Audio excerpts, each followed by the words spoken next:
مع ان اللي هم بيطلعوا دي زكاة مال او زكاة فطر او زكاة زروع، يعني مفروض عليهم برضه، مش ان هم بيزكوا على الناس. يعني انت مش بتطلع الحاجه دي ان هي يعني ان انت بتطلعها كده، ده مفروض عليك ان انت تطلعها.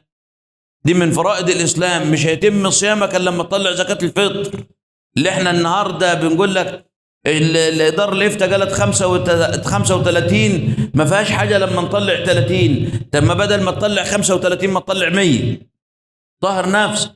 خذ من اموالهم صدقه تطهرهم وتزكيهم بها، نظر اليك وجلوس بين يديك وانفاق مال عليك. ثم نظر الى عمر رضي الله عنه وارضاه وقال له: وانت يا عمر ما تحب من الدنيا؟ قال: احب من اجلك ثلاثا يا رسول الله: امر بمعروف ولو كان سرا، ونهي عن منكر ولو كان جهرا، وقول الحق ولو كان مرا.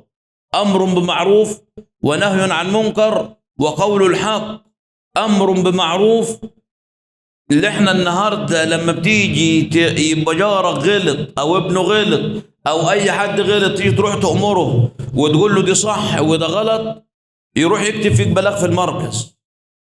النهارده امر بمعروف ويقول لك ابني حر يعمل اللي هو عاوزه، ما حدش له عندي حاجه.